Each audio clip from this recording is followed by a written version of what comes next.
Here we go. Hello, folks. Seems like I'm already tired, and that's not a good thing. This region that we're in southwestern New Hampshire, is known as the Monadnock Region. That's because it's named after a mountain, Mount Monadnock. In the last video in Keene, I called it Monadnock, but it's, I believe it's Monadnock. And now for an entire region of New Hampshire to be named after a single mountain, this mountain has to be worth some significance. And that's why today we are going to the summit of Mount Monadnock. I'm already out of breath. This is such a bad sign. I'm only doing this a short while after I did that second marathon in Marathon, so to prepare for this, I got new shoes that were actually of quality. You know, not the Walmart foam shoes, but you know, $70, $80 pair of hiking boots. So here we go. Let's summit Mount Monadnock. Now the great thing about Mount Monadnock is that, sure, it's a very steep mountain, but it's also sort of a family-friendly mountain too.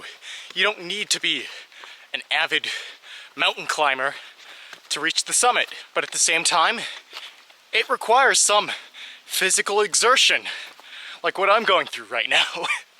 Being a large mountain, of course, there are many direct trails and paths to get to the summit. So if you are curious about which trail I'm exerting myself through, it's the White Dot White Cross Trail. There's other ones, but this is the most reasonable for beginners.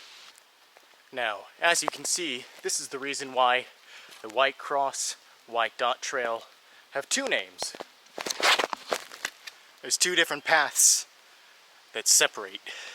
I don't always do this, but when it gets too hot, I gotta take off this plaid. I mean, what was I thinking? Wearing flannel? The most insulated type of plaid? No. Horrible move on my part. We gotta take this off. Now that's a bit better. Not by much, but at least this time, I won't die of heat stroke. This hike does not come without its fair set of challenges. I mean, first of all, look at this. Look how steep that is. And it's a 2-mile hike to the summit, I believe, which means it takes around 2 hours for one person, depending on how fast they are, to reach the summit. So you gotta have a lot of stamina just to get to the top. I'm sure the views are just incredible. For stamina purposes, I've brought along with me a walking stick, and this is no ordinary walking stick. I was gifted this on my last trip, the march through the Midwest. And this guy at one of the campgrounds in eastern Ohio, around the time I visited Wheeling, he gifted me this. And notice how there's like all these lines cut through it. He used like an electric saw as sort of a knife and cut all this. Then you have to scrape all the bark off, but not too shabby for a walking stick.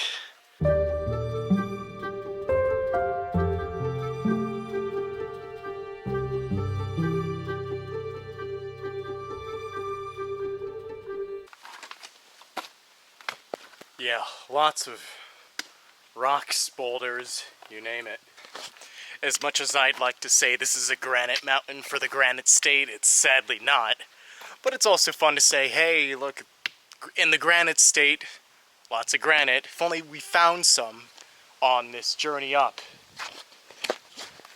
Something's telling me that we are real close to the summit. Almost fell there. As we get high enough in elevation, the air gets colder and colder, which means whenever it comes a gust of wind, well, it's a nice cool breeze for this hot, sweaty day. You've got to be kidding me. We're not done? I thought we were at the summit.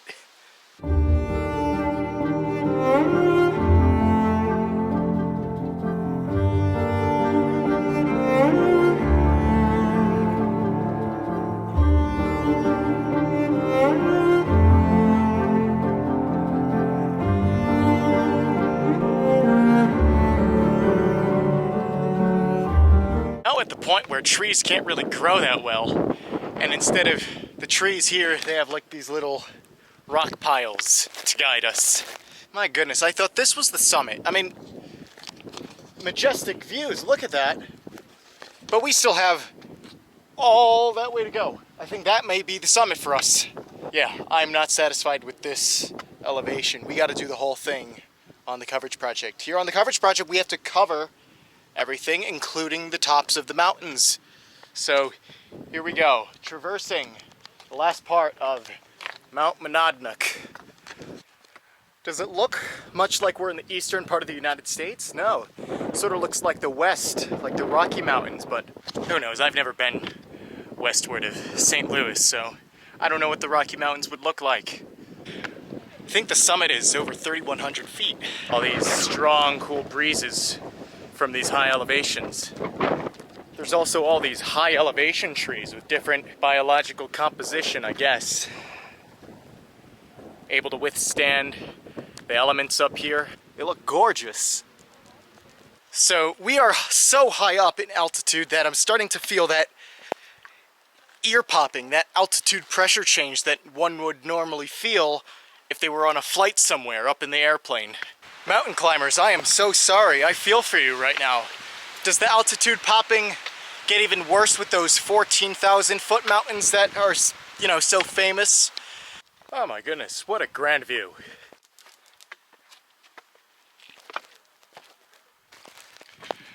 Remember a while back when I thought we were approaching the summit? Yeah, that was laughable.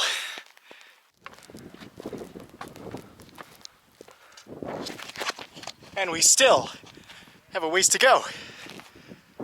I do like this little place to rest right before the final stretch. Excellent views.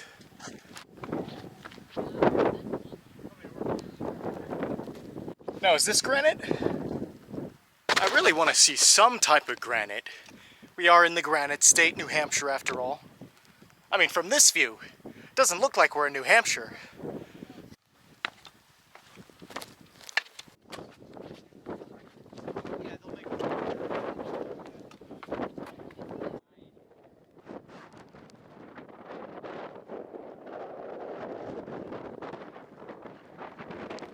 From this summit, you can really see just this picturesque view of the New Hampshire landscape.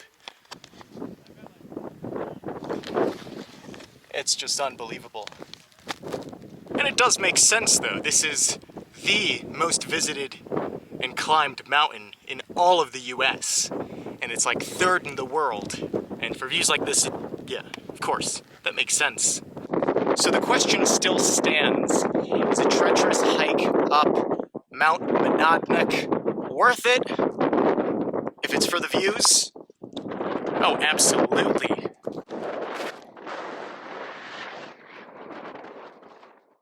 So now that we've hiked up to the summit of Mount Monadnock and we've gazed at all the breathtaking New Hampshire views, I think I can close by saying this. If you are feeling like you need a good exercise, forget the treadmill.